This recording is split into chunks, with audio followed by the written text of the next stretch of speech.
Tanya learned that male musketeers, they won't take her seriously. So thinking, oh, because I'm a musketeer, these guys will take me seriously. Lie. Her best chance is to find the ones who wanted to harm the king and prove herself. So even their male musketeers counterpart are still looking down on them like, these women are just playing.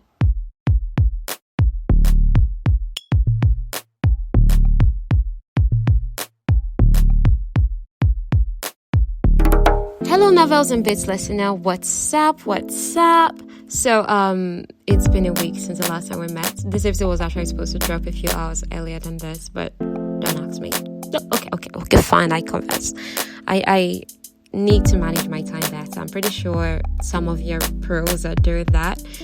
But, people like me, this particular neighbor, she has a lot of work to do when it comes to time management and all of that. Okay, and also, who noticed this in the last episode? Who noticed that I was sleepy? I wasn't sleepy because it was boring, but I think I'd done so much, including preparing the script and trying to record. So at the time when it came to record, I was literally sleepy. There are times I just had to pause and, move around and just kind of open my eyes and then continue recording. If anyone noticed that, you could just let me know, in the comments so that I'll know.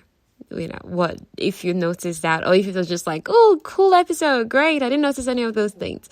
We've been discussing One for All by Lily Lane Off.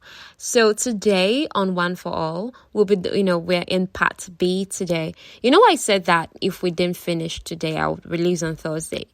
I am sorry that I cannot keep to that promise. Instead, let's just stick to Mondays, until things are stable. Hopefully by 2024, we should just have Monday and Thursday. Not just we'd have Monday and Thursday regularly. For now, just Mondays, please. I cannot die. If you know the things going on with me, just a brief snippet is that I have to juggle working freelance to, writing scripts, reading new novels for podcasting. And then now my internship is coming up. So that's a lot of time, a lot of commitment. And obviously, let's not forget the normal things that take our time every day. You have to gist with people around you. You have to go to church. You have to pray.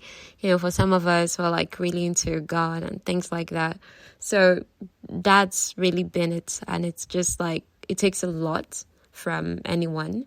So I really hope you are resting. I really hope you're taking life easy and you're not oh, the world demands of me productivity, and you're ignoring the things that count most, God and the relationships He's put around you. Please don't ignore that. So now that I've gotten this riff and rant out of the way, let's get into today's story. Okay, so I'm going to continue from part B. So brief summary is that Tanya's dad died, and then she got sent to this school that was supposed to be an academy for wives, but it's turning out not to be what she expected. So what exactly is this school? Okay, so part B of One for All. Now, Tanya fainted, after she fought Madame with the sword. This is a Madame that is supposed to be the proprietress for this Academy of Wives, and she's fighting Tanya with a sword. You can imagine her confusion. So now that, so after it now, because Tanya is a dizzy person, after the fought, she kind of fainted, and then, so they took her to Madame's office, and, and normally when she faints, it's for about 5 minutes or so, when she goes unconscious. So as she now, woke up, they went back to Madame's office, and she now told Tanya that, the other Musketeer girls were excited to meet her. Oh, I think I already spoiled it. But, even the title of this gives away the fact that she's in a Musketeer school. So I don't think I really spoiled anything. Madame told Tanya, the girls are excited to meet you. And there were 2 other girls besides Portia. Portia is the only person she's met. The only girl Tanya has met so far is Portia. So besides Portia, there was Tia and Aria. So Aria had been at the academy the longest, for about 7 months, followed by Thea, who'd been there 3 months. Then there was Portia, who'd only been there 2 months. So Madame explained that she couldn't tell Tanya the truth about the academy. That's why she had to assess her skill levels by just, dwelling with her. Out of the blue dwelling. That's what she needed to, assess Tanya's skill levels before she'd be okay, okay, I should tell about the school or not. If Tanya had failed her assessment skill, like assessment training or whatever it was, they would have just made other arrangements for her, but she would not have stayed at the school. So Madame swore Tanya to secrecy, and then she told her the truth. This academy was established to train young mademoiselles into a new kind of musketeer, the type who fights for France with her wit and charm as well as her sword. These young women would be grateful and highly desired by the Parisian social circles, yet they would be the most skilled fencers. Their duties included attending parties with highly sought-after invitations, luring secrets out of men, distracting them while their sisters in arms snuck into private offices and stole evidence. They were to find information that kept these men quiet, and if not, challenge them to an honorable duel where they must win. The mademoiselles had the element of surprise because, come on, who would expect a beautiful young woman of being a highly skilled fencer? And honestly, really, there's been a lot of cases in this story where the girls cornered murderers, criminals, and some very unscrupulous figures. And those big men, when the girls were cornering them, the guys themselves thought they were cornering the girls until the girls showed them Pepe. And then they were like, fine girl like this, she can fight. The girls took them out. So that's the element of surprise, because this is the 16th century. There are no female musketeers, just the males. It's a man's world. It's even till today, still a man's world in many ways. Women who can dwell, win over. That's why women's spies are usually tend to be more valuable than male spies, because they can get into places, have this element of surprise that many males don't have. So that's why they needed female musketeers. So underneath her gown, Madame wore breeches. Remember when I talked about in part A that when Tanya had this unplanned fight sprung on her, she had to fight because her dad had trained her that fights like that can happen. She wasn't even wearing breeches. Breeches are trousers that you wear under your gown, but a type of like all those fitted trousers then now that they wear, but that only males wear. So it's even scandalous for a lady to wear breeches, but they had to wear it under their big skirts so that they'll be able to move around freely in case they had to fight and things like that. So this madame, she wore breeches. She wore breeches underneath her gown. There was a dwelling sword on her left hip, a dagger on her right. Tanya was so relieved to learn the true nature of the academy. She had come to Paris with resentment for her father for sending her to an academy that prepares wives for wealthy nobles, but it's not that kind of school. So Papa's last act turned out to be a blessing. Madame de Treville shared her story with Tanya. She had been this girl like Madame who wanted above all else to be a musketeer. She had trained with Tanya's father nearly daily to achieve her dream. She had been so close to Tanya's father because they both loved fencing, and their parents had thought, they were going to get married.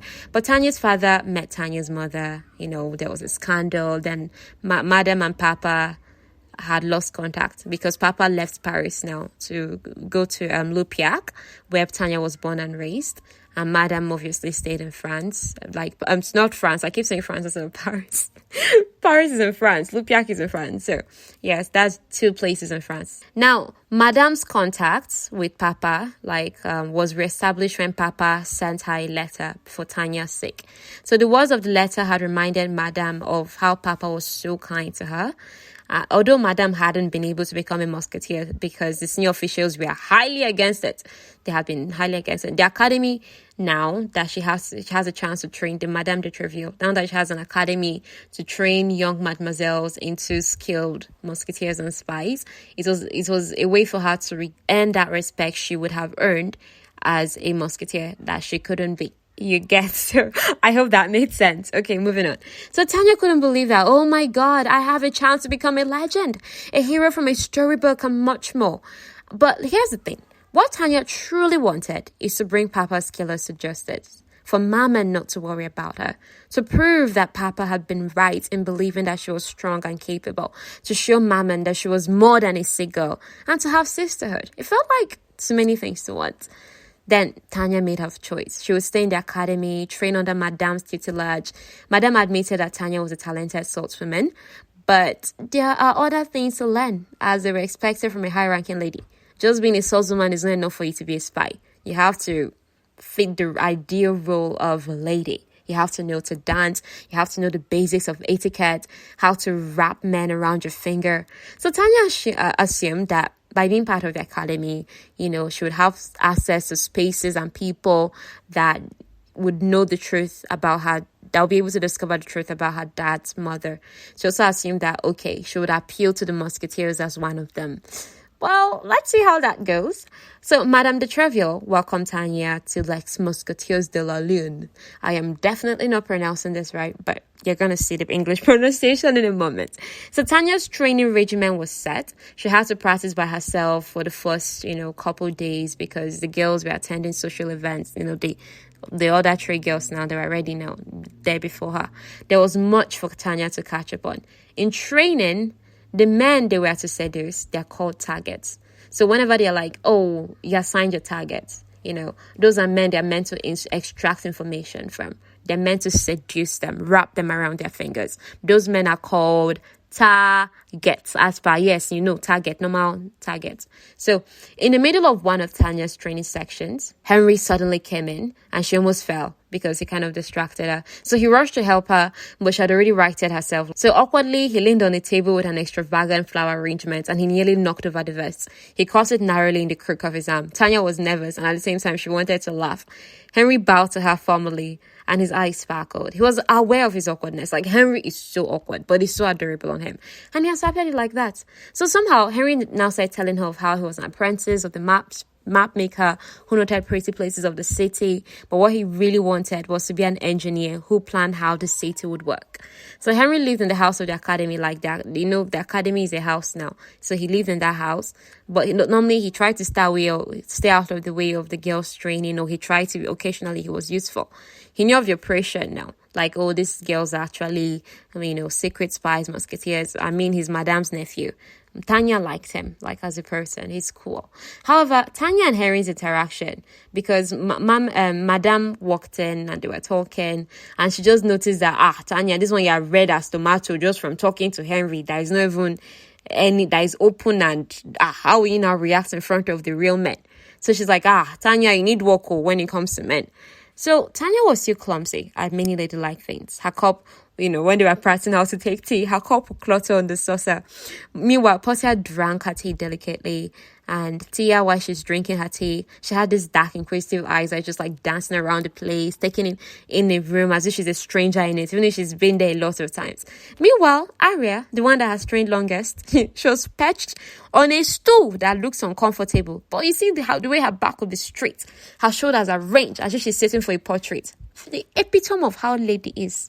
Tanya could tell though, because definitely she's a salt woman. She can tell that her posture is more of a state of constantly being on alert, assessing her surroundings than just mere good posture. Tanya had expected the girls to be cruel to her, like the girls at the village, like, Portia, Tia and Aria. She's like, oh, these girls would mock me for fainting, for being sick.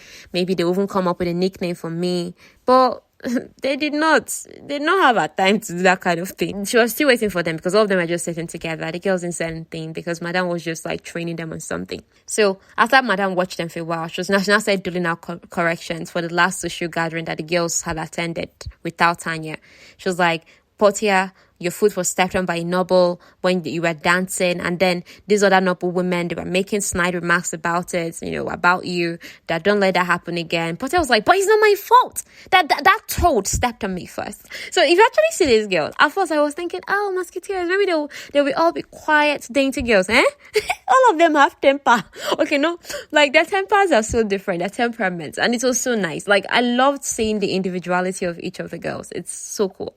So luckily, that day, that they said Aria stepped on foot. Portia stepped on foot. Abima stepped on her foot. Who saved the day was Aria, the one that's been trained the longest. So, when they said this thing, Portia just like threw this frustrated look like in Aria's direction. And then Aria just like stiffened. You get that kind of thing. That's about, please don't be me, cousin. Please don't look me like that. There is still a surprise coming between Portia and Aria. That one connection like that. The fact that I just said this and I'm giving away a major tip. So if you might know what it is between them, maybe sisters or whatever, let me know. If you don't know, no problem. We'll find it out in part C. Okay, let's move on. So To ease the tension of the whole, Portia, throwing this accusing look in Arya's direction, Tia was like, okay, madam, tell Tanya the story of how next Musketeers de la Lune came to be, like their training group. That's what it's called. Okay, according to Thea, it's a tradition. Like, it's madam's tradition to tell the story. Although, how can you call something a tradition when it's only been done 3 times? That's what Portia asked. But Madam Tia was like, I beg, Madam, tell us a story. You tell the story when there's a new girl joins us. So Portia was like, oh God, I've heard this story many times. Even though she's heard the story less times than Thea and Arya, yet she's the one that is tired. So I think when it comes to the shortest temper, it's Portia. Like, Madame told a shortened version of the story. A few years ago, Madame found herself in a tricky situation where a partygoer or courtier. A courtier is a person who attends a royal court as a companion or advisor to the king or queen. Do you understand? So more like a royal court visitor or something. So Madame found herself in a tricky situation with one of them where the man tried to attack Madame while she was searching through cabinets. Within a few seconds, the man was thinking, this woman is searching this thing, let me deal with her. He did not know he's messing with. Just seconds alone, Madame had his throat at the edge of her dagger. Don't mess with these women. So Cardinal Mazarin is a permanent royal advisor. He happened to want to ease himself and, he happened on the scene. He helped Madame. He now threatened that scoundrel with might of the royal household. Because, come on, royal advisor, the royal household is backing him. If you talk, I'll ruin you. Do you understand? So he did that to protect Madame's reputation. Because at that particular point in time, Madame didn't have the favor of the, social powers. She didn't have any male family members to vouch for her. And the nobles, the only reason why they were tolerating Madame's presence in high society is because her mother, Madame's mother, had been Queen Anne's favorite. Mazarin had been captivated by Madame's story of how she wanted to be a musketeer when she was a girl and how she'd learned to fence. So Mazarin made sure that courtier was exiled from France, although he hadn't been involved in La Fronde. Please remember that La Fronde is the France civil wars that happened in the 16th century. Do you understand? It actually ended 2 years ago when Tanya was 14, not when she was 9, like I initially said. I said that in part A and that's not correct. So please, I'm correcting myself now. Tanya is 16. So La Fronde, the civil wars ended 2 years ago. But this kind of thing now is not completely in the past. It's somehow recent. 2 years ago. I mean, everybody still talks about COVID, even though it was 3 years ago, right? So it's something like that. So it's something that is still fresh. And that is still perceived danger. So everybody, the courts, guards, the king and things like that. Everybody's still on high alert. That what if another traitor rises when the wounds are still fresh? So stuff like that. This particular courtier that attacked Madame, he wasn't part of the La Fronde, because La Fronde is nobles that rose against the king and tried to take the aristocracy, but they failed. But that resulted in a lot of deaths and destruction. Do you understand? This particular noble, so after the civil wars ended, they exiled many of those nobles. But this particular noble, this particular courtier that Mazarin exiled, he wasn't in La Fronde, but he needed to exile the guy so that he would not be threatening Madame or be any kind of, threat to her. Mazarin is now backing Madame. So a year ago, a year before the timeline of this story, Mazarin wrote to Madame about, I was fascinated by your story that day, how you wanted to be a swordswoman when you were, how you wanted to be a musketeer when you were little. You're now a swordswoman. I have a way that you can serve the king and prove your skills as a swordswoman. So he now invited her to the palace, which is in fact a great honor. Very few nobles are invited by Mazarin. This is permanent royal advisor. So that incident now made Madame look like a favorite of Mazarin in the eyes of society. And they went from tolerating her to oh, Madame, they trust you. Society and nobles. Change with a switch.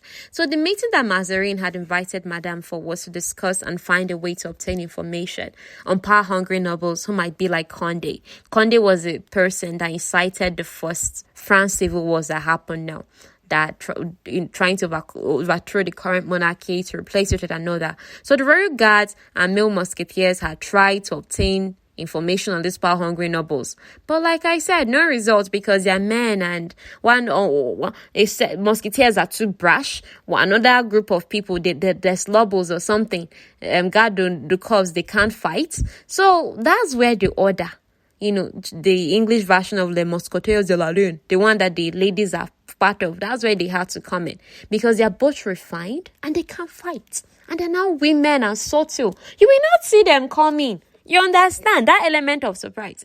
So it was Tia that had coined, that name, the order, because it's quicker to say and it's mysterious, apparently. Madame had intended for the order to be only 3 in number, just 3 women. But Tanya was the true sort women of the group. And Madame is like, okay, she actually kind of needs to be part of the group, even apart from her dad. But they can't be more than 4 because they have to operate in secrecy and subtlety. Madame reported fully to only Mazarin, but conferred with a senior musketeer, like Monsieur Brandon, who was aware of Mazarin's plans. This was to ensure that the order had the full backing of the royal guards at their service when they needed it. Because there would be a time when there's 4 girls, they would have a mission that they would need to call backup.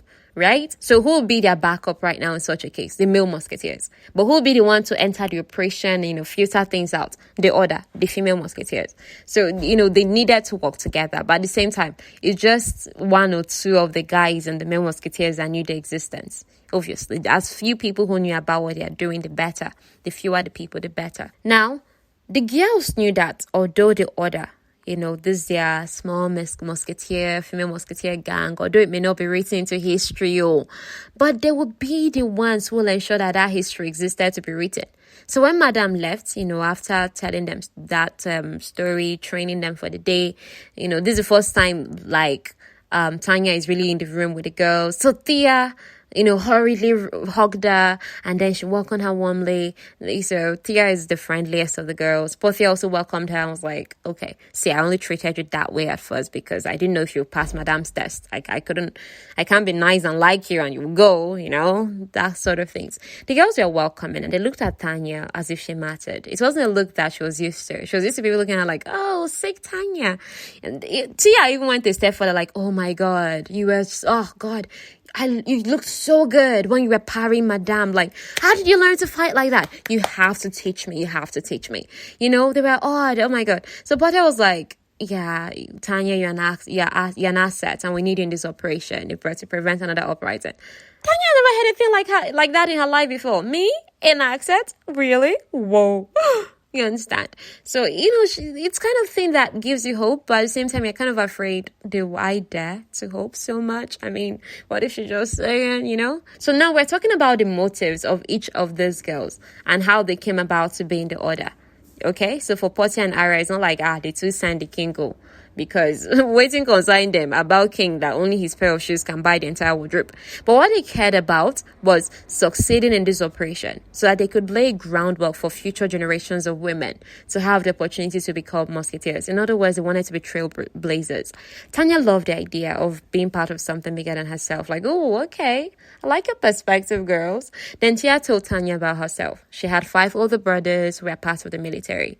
Tia was also distantly related to Madame de Treville. So when Madame Treville was like, oh, I need to form this kind of academy, Tia came to her mind first. Why? Because Tia has an impressive family title that can get her invited to exclusive parties. And she'd also grown up around swords because of her brothers. She'd partaken of her brother's fencing lessons because her papa tried to chase her when she no agree. Her papa said, oh yeah, stay in the fencing lesson with your brothers. So Tia has that background. And Tanya was like, wow. Yeah, so lucky. Like, Tia is the person who has the most stable background out of all of them. Like, she grew up in a loving home, brothers, that kind of thing. So she's like, she's the youngest of the group, Steph. So she's not even up to 16. As for Portia, her father had been glad to see her gone. He hadn't cared that, Portia knows ancient languages, she can paint well. So all he wanted is son, his heir. So he married again. He was just eager to start reproducing with his new wife in Portia's absence. I said, you can carry yourself, go to academy for wives. His own believing, at least I can marry you off. You're out of my hands. So that's Portia's story. Then Arya's story, that will come much later because she's the most secretive of the girls and the most mysterious. So hearing the girls talk about their fathers, it made Tanya cry, even when Portia talked about her bad father like that. So Madame, she hadn't yet told the girls that, Tanya's father died though, because she felt it's Tanya's story to tell. So Tanya told the girls, they were shocked. And they were like, oh my God, like especially Portia and Thea, they were just talking. The only person who could, comport herself quickly and offer a condolence was Arya. So I've said this thing before. Tia, the friendliest girl, she's the youngest, not quite 16. She has the most knowledge about fashion. She can sew. So she's the one that whenever Taylor will come, she's discussing the details of, okay, make our breeches like this. Look at the measurement. Oh, leave this space for this. Leave that for this. And okay, let our gowns have allowance here and there so that we can fight without interruption. So Tia is the one that is gifted when it comes to like what's the most comfortable things we can wear to fight and look pretty at the same time. So Tia also adjusted Tanya's corset so that she could breathe easier in it by the time that tailors came down, brought their clothes and co. And Tanya needs all the air she can get because she's constantly dizzy. Outfitting for girls for social season, it costs an outrageous amount of money. But Mazarin, royal family, when it's backing you up, what is money to them, you say? So, you know that normally an academy of girls should have plenty of girls from influential homes in it. But for Madame's school, there are only 4 girls. So you now wonder, but how is it that Madame's reputation is still growing? Everybody's like, Madame de Treville's Academy, is big. So look at what Madame is to do here. What she will do is that she will mentor a few daughters of noble families, like, correct girls from rich families that their parents are important. She will spend an hour each week. She will teach them etiquette and dancing. And these girls, they already had invites to exclusive social circles. So what happens is that when they now go there, they'll now tell everybody, Madame de Treville trains me. So it will now have this desired effect of, Madame de Treville trains girls that are so eloquent, so this. So because of that elevated position that they're holding Madame de Treville in, they now kind of send her invitations, both her and her girls, to come to like really big parties where many of those nobles that are trying to, find things about them, if they have trait or qualities, are in. So the girls can carry out their mission. Their targets are in big parties, in big circles. So they're doing whatever they can to gain access into it. That's what the whole expensive clothes is about.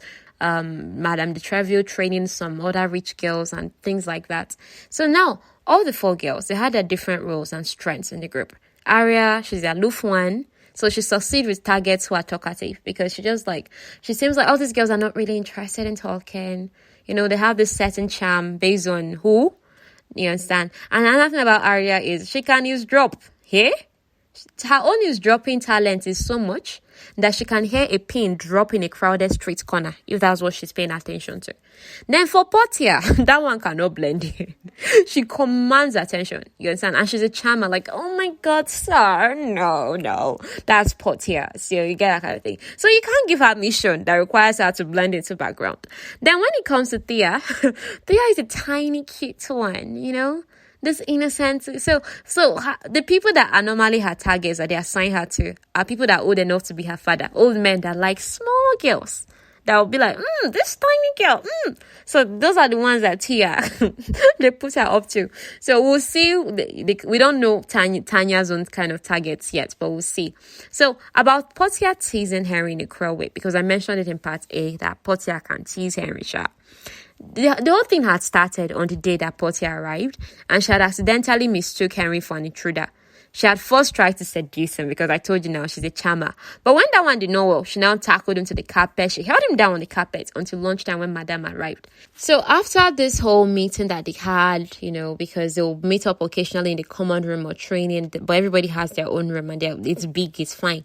So after Tanya went to her own room, she was now unpacking her box, and then she discovered her mom's peace offering. It's like a beautiful cloak that resembled her papa's cassock. Cassock is all these cape-like things worn by priests now. That thing that they used to fasten around the neck. And so take it like that. Sorry, I don't know how else to describe it. So either ways, I hope you get it. So moving on. While Tanya was so thankful that the girls accepted her so warmly, she couldn't trust them yet. I mean, they'd seen her fate. They'd seen her struggle to stand on many mornings, using words for balance. And she feared that, okay, when they actually saw that her dizziness is a constant thing, that it's not like, it's not just these few days you're seeing how they might become like Margaret and the village girls that taunted her. So, for weeks, Tanya underwent rigorous training. There were days she raised her legs with rocks tied around her ankles until her muscles screamed. She practiced blade work on a target until her arm felt like it would fall off. Madame de Treville even made her practice footwork on her other side, although she's not left-handed. She did this so that Tanya wouldn't be prone to injury from overworking her right side. Athletes would get this thing more than us regular people. You have to train both sides of your body, even if you're just right-handed or left-handed, so that you would reduce the chance of sustaining injuries. Later, Henry brought Tanya a surprise gift. It was a map of Lupiac, like the place she was coming from. He had brought it to her because she was so far from home. Tanya's eyes filled with tears. She was grateful. Sometimes Henry popped in to greet Tanya and the girls, but Madame pushed him away. She tells this because with Henry's open expression and his mannerisms, they'd get the wrong idea about the men that will be their targets. Those their targets were subtle men, a trait Henry does not have. So by Tanya's third week of training, she'd learned basic dances and etiquette, but she hadn't yet learned how to ensnare men. It involved using words, brief touches of hands, whispers and ears, and dangerous leans over tabletops, The aim was to keep men lost then after them, but to actually remain out of reach. So by Tanya's 5th week, she was settling into the routine. Then Thea thrust a heavy skirt into her hands one day and asked her to wear it for dance lessons. Madame had asked Thea to make a skirt that Tanya could wear to practice dancing. Although it's plain, the tailoring was so good. So Tanya told Thea that, after we finish this other thing, if you become correct designer. Tia agreed because at that time, so 16th century, it's men who dictated how women's clothes would look more than women. So Tia was like, if women designed women's clothes, it'd be comfortable and pretty in a way that women appreciate. And thankfully, that's the world we live in today. Hallelujah. So for one of her dance lessons, Henry had to stand in as her partner. He was a show dancer, which went against his awkward nature. So he's awkward, but he can dance well. At least that spoke of his roots as per being connected to nobles and co. He's not like regular peasant boy. So while they danced, he told Tanya that he wouldn't be apprenticing under the map maker had it not been for his aunt's influence. Remember, that was the time he was talking about. Okay. So Tanya asked him, it does not matter who got you into the map maker apprentice thing. Just don't waste the opportunity. It might not be a job you wanted, but trust me, map can change the world. What you do matter. So after they were talking and dancing, and dancing well. So when they finished dancing, Madame was like, very good, people did well. Deciding that Tanya was ready to enter public society, Madame arranged for her to debut at an annual event. It wasn't a major event, meaning that the royal family and highest ranking nobles, they won't be in attendance. But sure, there will be many people there. So Tanya didn't have any target for that ball, like any person she's supposed to ensnare. But she was to shadow Arya and watch how Arya executed her mission, So for the ball, the girls helped each other dress up, since they don't have ladies' maids to assist them. Again, the reason that they cannot hire ladies' maids, like those extra maids now that will help the girls dress up and run errands for them in all these historical novels. The reason the girls can't have ladies' maids is they're operating a secret mission. The fewer people are in the house, the better. So the girls have to, in cases where they have to dress up for party, wear each other jewelry, things like that. Everybody's helping everybody dress. So, and they're all supportive of Tanya. They're like, don't worry, this is your first ball. It's always the worst, but won't let you fall. So Portia told Tanya, you're capable. Don't let that thing your hometown people are saying that you are sick. Don't let that bring you down, okay? So in the carriage on the way to the ball, Madame de Treville dispatched assignments. Their mission was to gather information about a suspected black market trade that was possibly arming nobles with weapons. So the order needed to know every secret in the city in order to protect it and themselves. Once they arrived at the party, greetings here and there occurred. Tanya met some wealthy barons, and then the girls split to find their targets. The ballroom was so grand and crowded that Tanya felt overwhelmed. She felt helpless. But Arya found her. She was like, just breathe. Told her, don't worry. After this first time, it gets better. So after that passed, Tanya had the pleasure of watching Arya in action. Arya sounded like an entirely different person when she was talking to her target, a marquis. She sounded bored, in need of companionship, like a regular young woman who just wanted to dance, enjoy her life, And this is the Arya that is cold at home. Just became a different person while on the mission. So the marquis said a lot to Arya, who replied as if she was a bendable girl ready to do all his bidding. It's like, oh, I'm sorry. Oh, those people. Oh, no, I cannot imagine. Arya. Ha! Do you understand? Then the Marquis guy now told Arya, okay, come and dance. But because Arya is with Tanya now, he could not just leave Tanya there while he went to dance with Arya. So he now called another man to dance with Tanya. So Tanya danced, although she was dizzy. Because in that ballroom, no one knew her story. So she could pretend she's well and nobody will know. She has makeup on, beautiful gown, So she glided through the room like a swan. After the dance, Tanya, she was trying to compose herself because she's feeling dizzy. And that younger man approached her. She gripped the closest wall. She tried to get away from the man because she cannot dance in that state or she'll pass out.